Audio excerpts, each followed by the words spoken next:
But now let's move on to the main. I guess it's going to be the main attraction. Yeah, the biggest thing we're going to talk about today. Our Birds of Prey spoiler review. So I know you have a lot to say. I have a lot to say too. I have a lot to say. I already gave a spoiler-free version this past week, where a lot of people in the comments were actually saying, I don't remember the last time I see Arris be this mad about a movie. It's like, well, they did things, people. And what's crazy is, I feel what's funny is before doing that review, I think I told you, I'm like, I'm going to get reamed because I feel like the mass majority of people are loving this movie, but I do not. So what did I say? Yeah, so there's just going to be people like, well, disagreeing with me, be like, how did you not like it? You like everything else, but you didn't like this? I'm like, I don't know what to tell you guys. And it turns out that most people are like agreeing. They're like, no. So I don't know where this fall off is. Maybe just the variant audience. Yeah. Thinks differently than the mass population. I don't know, but it seems like there's some kind of disconnect there where like you're hearing that everyone loves the movie, but then we put up the review and all of our audience is, for the most part, like 80% of it is agreeing to like, yeah, no, it wasn't that great. Yeah. So yeah, when it comes to movies now, I even said it to you at the time, you can't really trust it. You have to wait, let the movie come out, let people see it, and then get the feel for what people are saying, because so much, critics, it's almost like they try to make or break films now. You know what I mean? And so there's so much manipulation that goes on online, especially with the marketing. You got all these companies out there pumping tons of money into the system to promote their things. So, I don't really trust that. I just go by, I wait, I see it, and then you can get a gist after that. And after the movie came out, it was very much split down the middle, I would say, at least. Yeah, I know. For me, again, this is going to be spoilers galore. This is the spoiler review. So like I said prior in the spoiler-free review, my biggest thing with this movie was how they handled Cassandra Cain. Because everyone knows, if you've been watching Variant for a long time, everyone knows I'm a massive Batman fan, meaning I also like Nightwing, Red Hood, Batgirl, Cassandra Cain, so on and so forth. So the fact that they took one of the most powerful and badass female characters from the DC universe, DC Comics, and made her nothing more than like a common thief, just like a little girl who pickpockets. Right. I was like, the part that pissed me off the most is like, because again, I understand this is like comic book complaints, like people who, random people who don't read comic books they're not gonna know who Cassandra Cain is. But I feel like that only furthers my point. Then why make her Cassandra Cain if you're not gonna use the character Cassandra Cain? Anyway, the part that really ticked me off is towards the end of the movie when they're all fighting that circus carnival thing, and Harley's fighting, Black Canary's fighting, and all the girls are like, they're doing their thing, but you see Cassandra Cain hiding from just these like petty like street thugs, when like in reality, if this was the real Cassandra Cain, like she would probably be the best fighter there. Like if we're going comic book wise, a Black Canary would be she'd be rivaled only by Black Canary in that scenario. Right. So it just made me so mad. I was like, what are you? Because I know people were they were tweeting to me and even commenting on the video we posted, and they were saying, well, she's still a kid. Maybe they're setting her up for the next movie and stuff like that. I'm like, that's fine and all if they're going to do that. But even still, like, from the comics, like, that's their whole point. Like, her mother's Lady Shiva, her father's David Cain. Lady Shiva is the best, like, fighter in the freaking DC universe, and freaking David Cain is one of the world's best assassins in the DC universe, and she was bred from childhood to be the next great, fighter and assassin. So it's like, no, it doesn't play. Plus, how cool would that have been to like see her like wrecking shop and them like the Birds of Prey kind of be scared of her a little bit, because that's how they play it off in the comics and stuff. I could rant on that all day, but that was just such a missed opportunity, especially, because say what you will, I'm not trying to get political at all, but this movie, they were trying to put the women at the forefront, which is cool. It's great and all. So why would you take the best female character or most powerful one you have and make her the weakest? Yes. Like, wouldn't that just further your point to put an awesome, strong female lead in there? Instead, you're going to make her like a chump? Yeah. So mad. And that actually leads to my biggest gripe with this film. And it has a lot more to do with not just the film itself, but DC and the direction that Warner Brothers is taking the DC franchise as a whole. It's the same thing that we talked about last week, where we were talking. I was saying, DC. It wasn't last week, but I was saying is DC doesn't have clearly a straight course in mind. They don't know where they're going with all of this. There's this hodgepodge. We're not doing the Zack Snyder verse anymore, but we're keeping half the Zack Snyder characters. Right. We're doing this. No, we're not doing. Okay, yeah, we are doing it again. It's all of this.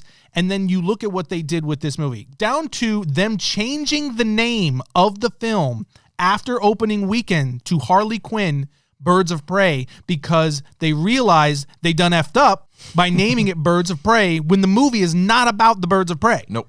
Right? Mm-mm. And so there's so many things that are problematic here, but it's all symptomatic of the key problem, which is that they don't have a clear course with these characters. And these characters are all connected in the comics. So no matter how much you want to have, in my opinion, which is a form of artistic arrogance, by saying everybody just wants to have their fingerprints on all these pieces. Mm-hmm. And just so they can say, this is my take on this, or this is my spin. No, this is me making it my own stuff. When you already have all these great writers that have put years and years and years of work into these stories and these characters to lay these things out, all you have to do is adapt them. Not because you just want to appease the diehard comic book fans, but because they're good stories. Mm-hmm. And when you try to manipulate and jack with a story that's already good and carefully planned and mapped out, and all the plot points are there for a reason, mm-hmm. you are going to end up with a Frankenstein's monster. And we keep getting films like this where they don't really know what it is they're after. They're just throwing characters into these films with no clear direction for them, no clear idea of like, what is the purpose. Is this film leading to another one? Right. Well, I guess that just depends on if the movie makes money. Oh, that's 100% what it seems like. Yeah, which is totally, and it's garbage.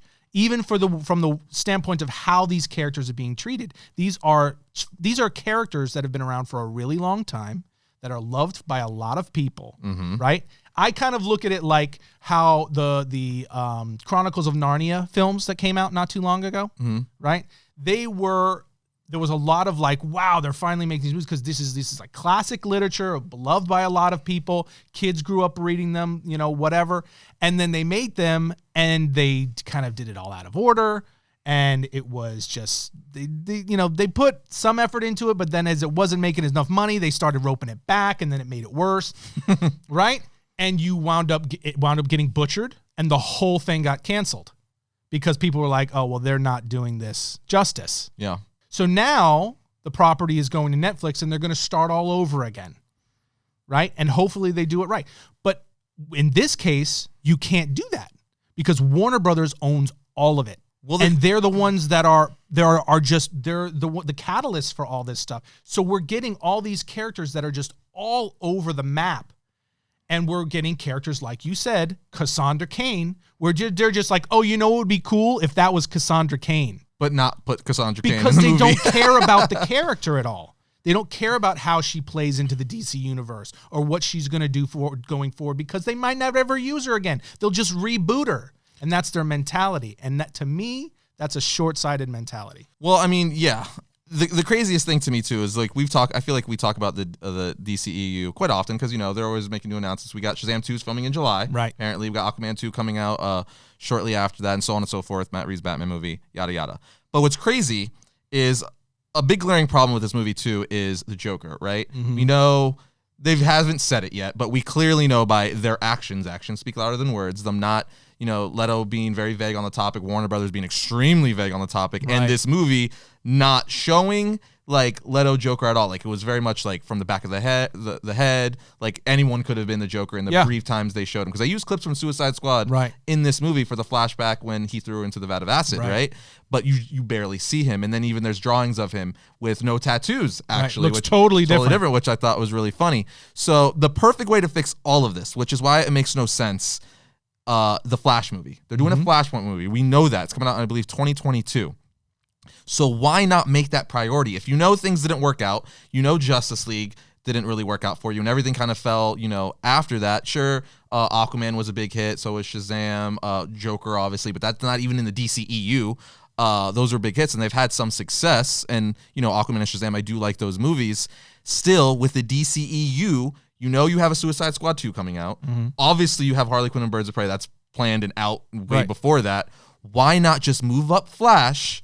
Do a Flashpoint. That is your scapegoat. Reset the timelines. Be like, this is why everything's changed. This is why this Joker looks different and they broke up.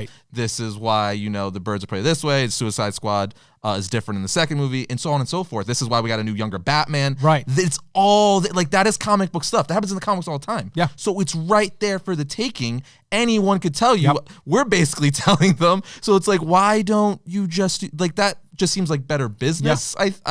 I'm not an exec. I would never claim to know any of that stuff, but it just seems like that would make more sense. That's the thing that aggravates me. That's why I'm so worked up about it, because it does make better business sense. It does make more sense. You're going to not only make the fans happy, but you're going to tell better stories, which is going to introduce a whole new group of people to these characters. They're going to be more interested in these stories because they will be more, they'll have more continuity. They'll be more well put together. They will matter for the next movie. There'll be something to look forward to, right? Yeah. But instead, what we're getting is a lot of politics, a whole bunch of cooks in the kitchen. Everybody wants to have there's, like I've talked about before, there's been a lot of turnover over the years at Warner Brother in terms of the executive positions.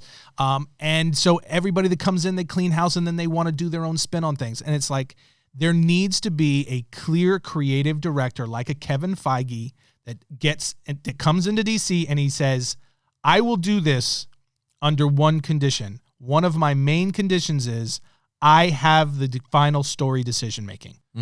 And he builds out an actual cinematic universe. And if you want to, because what you're saying is absolutely right. All you have to do is bump up the Flash and say, at least for now, just to explain why do you have this hodgepodge of all these different things happening simultaneously, say these are alternate universes.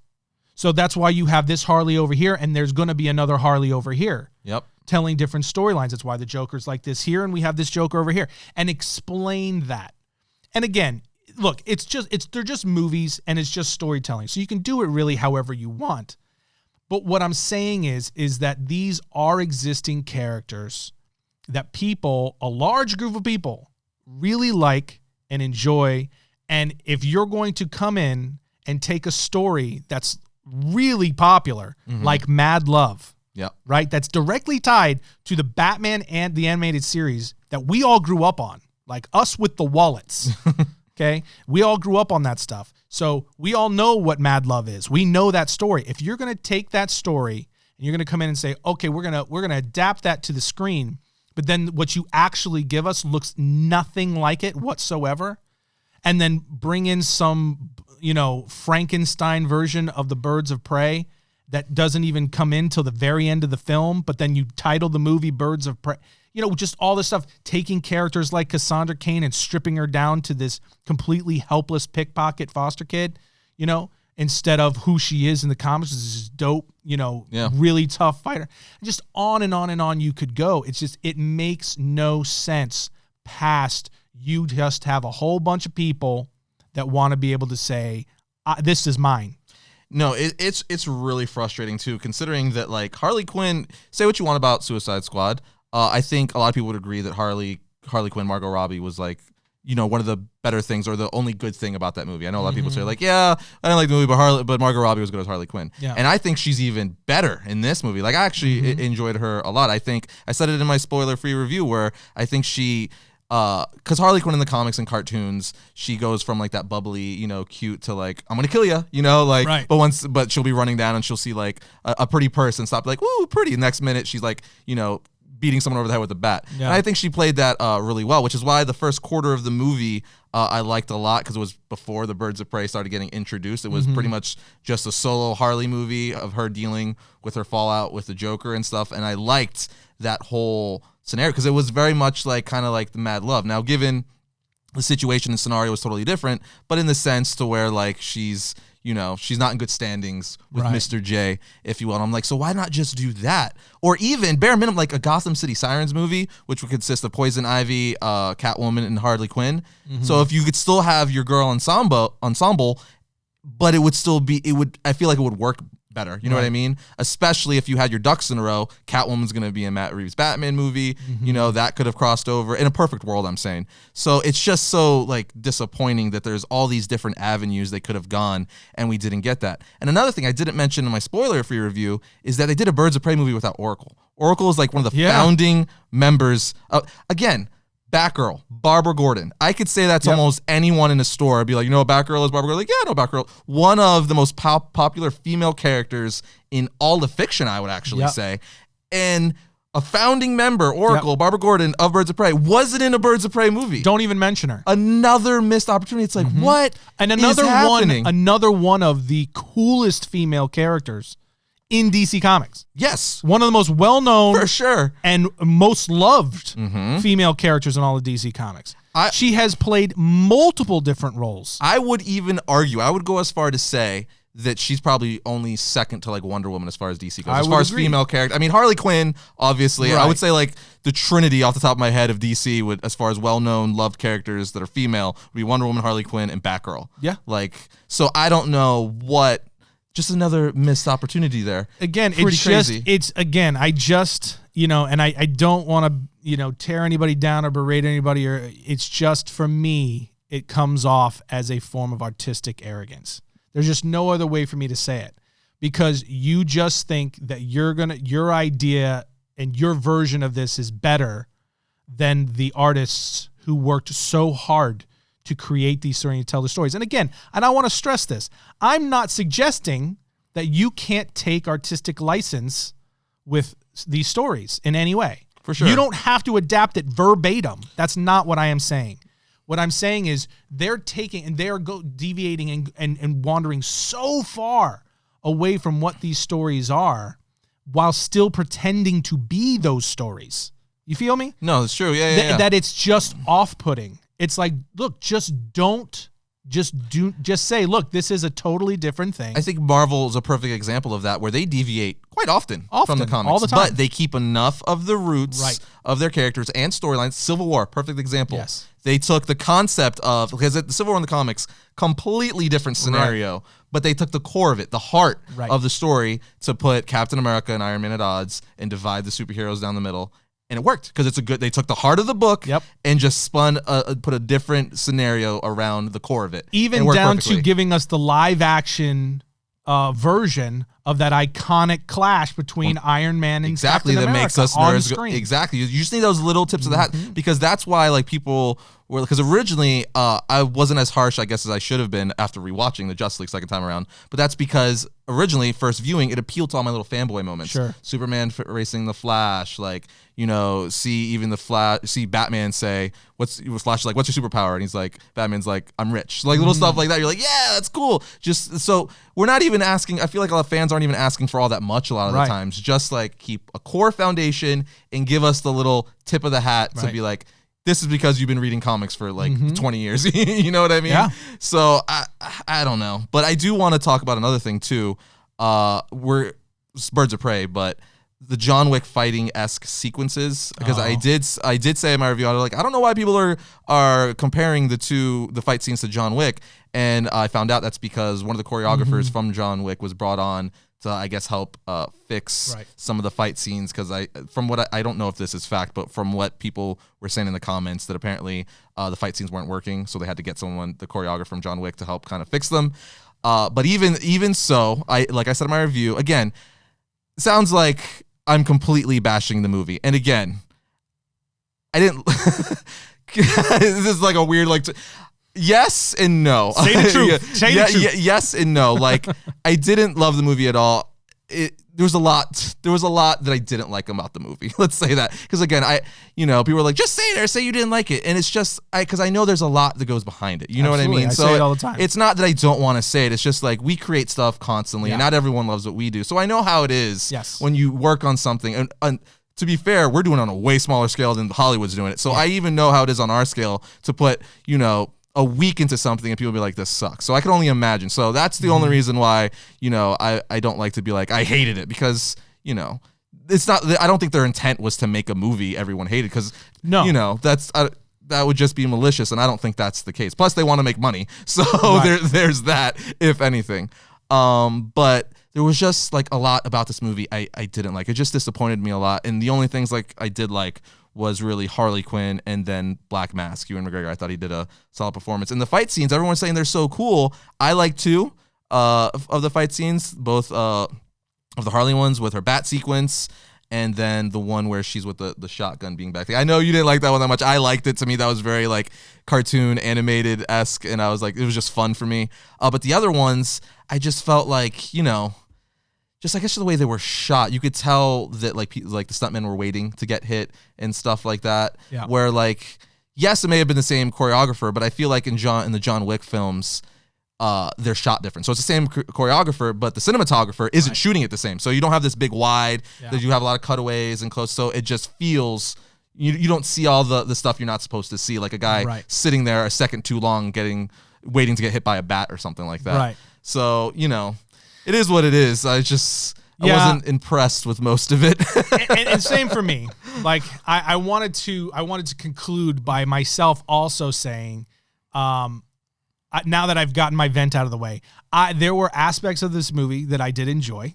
I did not hate the film. Mm-hmm. Okay. There were pieces of it that I thought were good. Yeah. I thought Ewan McGregor had some really cool moments as Black Mask.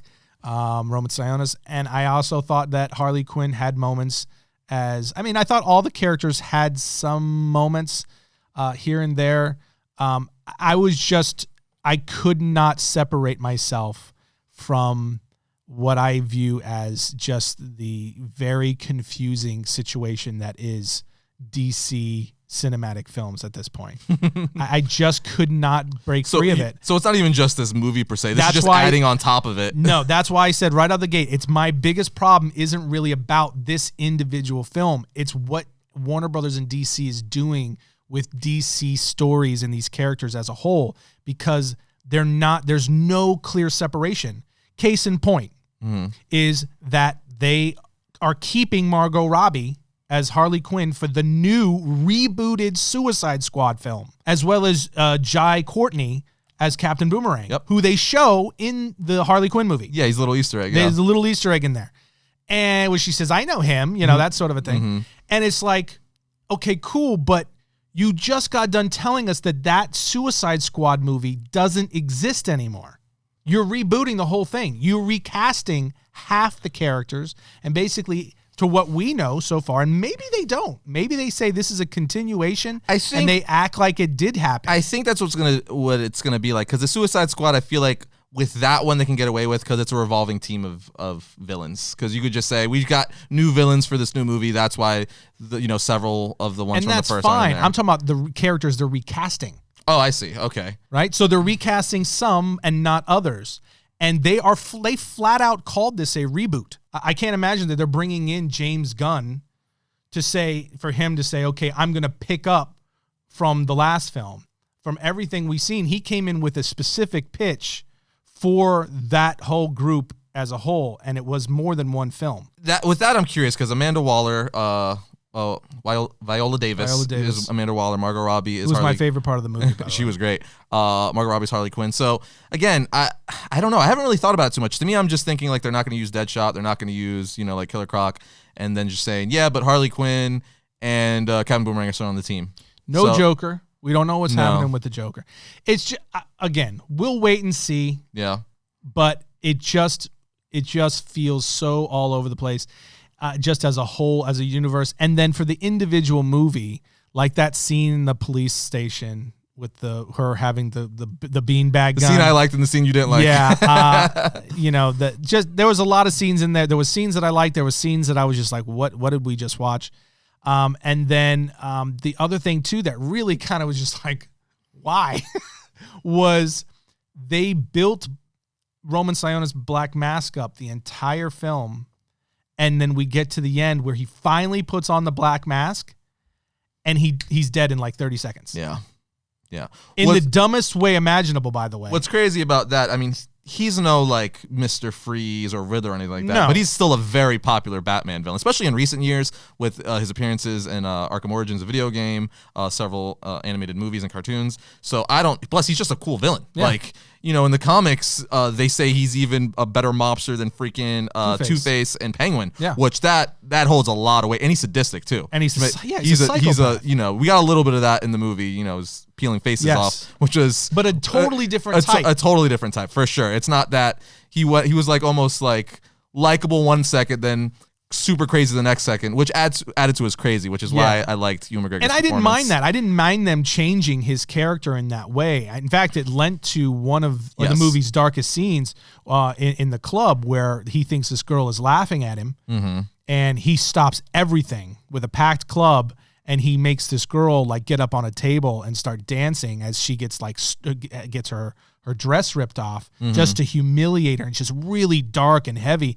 And it was one of the moments in the film where you were like, wow, that was a dark turn. For sure. But it was played to really let you know how crazy he actually is. And I thought they did a good job of that at several points. But they built that up in that way to where you get to this point where he looks like he's just snapped, and Ewan McGregor did a great job in that scene as well. And he puts the black mask on finally, and you're thinking, okay, this is about to get real dark. Yeah. And then nothing happens. He just absolutely nothing. And Black Canary uses her cry one time. Don't get me started. At the end of the movie, with that, nothing else happens. Dude, there was just so many things like that. Again, it all just goes into the same bucket for me of like, what are you doing? That was another one of my biggest gripes. I was actually going to bring that up after you were saying what you were saying, but you brought it up, so we're gonna go right into it. The Canary Cry. Now her name's Black Canary, right? So Canary Cry. That's like she was like. Let me see. Yeah, she's like the only meta, I believe, in this movie because you got Harley Quinn, no superpowers, Huntress, Renee Montoya, Black Mask. None of them has superpowers. She's the only meta-human in this movie, right? And they used it one time, and when they did use it, they were like, "Oh, this is too much strain on her. We're gonna have her pass out." Oh my gosh! It's like what? It's like, but again, it's like what? Why? She was out of shape. She hadn't been working out. Yeah, even though she's like freaking beating up 20 guys at a time. Dude, I know. And it's like, listen, I just don't understand. But it's almost like hypocritical, why you're right? doing it that way. It's almost like hypocritical in that sense, right? Yeah. Where she's strong enough to do all this. Yes. But when she uses her power. Take on dudes that are like the size of a freaking WWE wrestler. Like, you could take devil's advocate and be like, she promised not to use it because her mother, so when she did, she hasn't used it in so long that it weakened her. But I'm like, okay, even if so, I don't like that approach. That's just me. That's just me. Everyone has their own opinion. I wasn't a fan. Even Victor Zask, I was like, I didn't necessarily like how he got played a lot because he was intimidating, but he was very much like that. What are we gonna do now, boss? Yeah. Like type guy. Where I'm like, this is Victor Zask. Like this guy is so crazy and likes killing so much. Every time he kills someone, he carves a scar into his flesh almost as a trophy to be like, I killed this many people. And he has got scars all over his body. Like, that is dark. Yeah. And he's like that in the movie, but they still made him like almost like a lackey. Yeah. And I'm like, this guy could be like the main villain of a movie easy. And another character they kill off in just a way that's like, what? What? You just built him up this entire movie as this psychotic, like a total lunatic, and someone that he was relatively intimidating. Yeah. And then it's just, I just didn't get it. It wasn't, I will say, look, there are people that like it, and that's great. For sure. This was not my cup of tea. And for me, I just hope that in the near future, we get some sort of a clearer path forward from Warner Brothers DCEU, and we get a better understanding of what are all these pieces. Do they go together or not? And if so, where's it headed? Right. Because right now it just feels like we're throwing stuff against the wall to see what sticks, and whatever sticks, we'll do another one, right? Right. Like Aquaman, Shazam, Wonder Woman, For sure. and everything else is going away. Yeah, like, we got to move on. We're going to talk about the Doomsday Clock story, but I do, to wrap my thoughts up, I do want to say, I guess the main reason this movie disappointed me so much is for two big things. One, I'm a massive Harley fan. She's my favorite female character in comics, probably even in all of fiction. I've been a big fan ever since animated the series. I just think she's a fun, cool, badass character. So to see, like, she was good. Margot Robbie did a good job as Harley Quinn, but to see her movie as a whole not, disappoint me, make me very meh, kind of put a bad taste in my mouth, obviously. And then just the fact from being the big comic book fan I am, taking other characters that I really like Cassandra Cain or even Huntress, who I didn't necessarily like the way she was portrayed in this movie. I think it was a bad casting choice. Right. Again, I like Mary Elizabeth Winstead. I think she's awesome and other stuff. Right. I just didn't think she necessarily was right for this role. So just all that kind of put a bad taste in my mouth, and it's it's disappointing too, because I feel like me personally, I let a lot of stuff kind of slide, like even with like BVS and stuff, because Batfleck was good and stuff like that, but then there was also stuff, being the diehard Batman fan I am, I'm like, but he wouldn't just like kill other people and mow people down, and like I'm not down with the whole Scott Snyder being like, what did you think they would do? Of course they would kill if they were real. I'm like, yeah, but they're not real. Yeah. That's the point. We don't have a guy in a red cape flying around. This is not supposed to, like, I get bringing a sense of realism, but I think that full-blown mindset of being like, what do you think our superheroes would do? Like, go Watchmen style, to be like, if superheroes were real, they'd have issues like us. But it's like, these characters are meant to inspire. Right. Like, they're heroes. Like, they're supposed to have morals. So I think you have a responsibility when taking any character like Superman, Batman, any hero, to like kind of set that standard of what we're supposed to be. What would be the perfect world or person? Right. Hero. We're supposed to look up to them. They're supposed to inspire. So I don't go down that mindset with stuff like that. I don't either. And stay in that same vein. I think the key responsibility is staying true to the core of the character. You can do different things. You can have creative license, but stay true to the core of the character unless you are going to specify that this is a one-off. We are doing a story of a what if. Yeah, like an Elseworlds. An Elseworlds 100%. What if, and you specify 100%. that. And they're not doing that. They're taking these characters and they're even attributing it to specific storylines within comics that are very popular.